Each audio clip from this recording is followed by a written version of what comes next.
50, which is a really low temperature. Typically when we're baking, we use 350. But remember, eggs, you want to cook low and slow. Up with a couple bowls for separating your eggs, because you can't get any bit of yolk in this egg white or it won't work.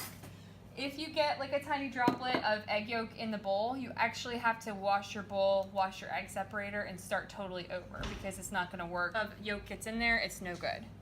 So I'm going to use 3 bowls. We'll crack it into this one, throw my garbage, which is going to be the yolks and the shells, into this bowl, and then throw my good whites into the mixing bowl. Sometimes mistakes happen. And these are fresher eggs, so they're a little bit harder to separate. So see, I just cracked that right into the egg separator. Just kind of shake it back and forth, and it falls off there. Okay, so there's one. And on this egg too, guys, see this white right here?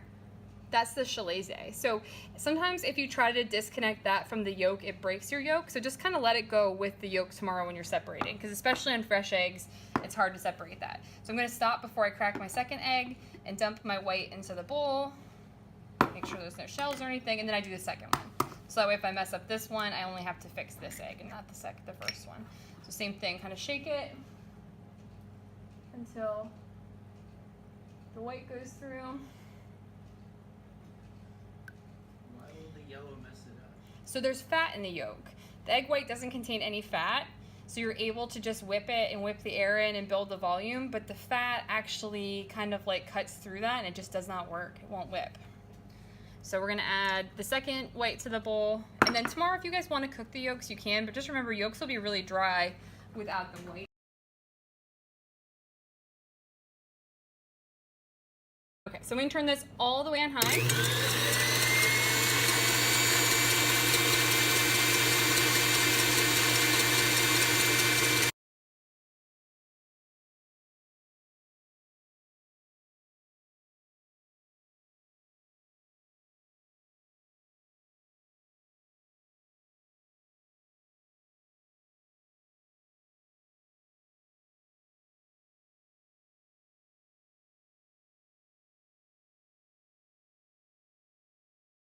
So this is soft peaks. We're trying to get to stiff peaks. We're not quite there yet, so I'm going to keep going. And keep in mind, it is possible to over whip this. If you do that, it looks like little chunks of egg white. So be very careful and patient. But again, all the way up on high.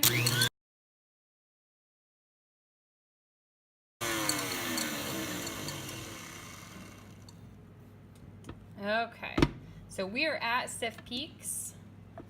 So if I just kind of take my whisk attachment off, kind of dip it in, you can see I've got like a nice little kind of curly Q up there. That's stiff peaks. Exactly what we want. Now we need to incorporate our other ingredients, sugar, cocoa powder, and vanilla. We don't want to add them all at once or in a big clump, because then we'll lose some of that air that we worked in. So we want to add them gradually and slowly. So it tells you in the recipe to add your sugar a tablespoon at a time, but sometimes students lose count if they're doing that 8 times. So what I've found works best is to just kind of add this gradually, like put it at the side and just kind of stream it in as it's mixing. So I'll show you what I mean. Kind of add it gradually instead of all at once. I can put it here.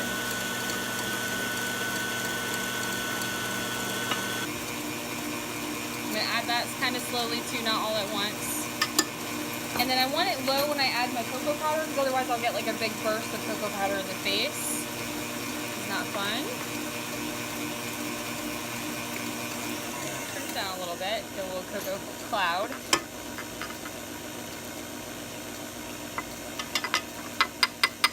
Let that kind of mix in. So I'm going to add these. I'm going to take my rubber spatula. You cut through the middle of the batter. At the bottom, you turn it like this, and then you flip the batter, and then you rotate your bowl a quarter turn, and then you just keep repeating that process. And then I'm going to fold them. Again, just kind of swoop and flop, scraping the bottom of the bowl as I turn this.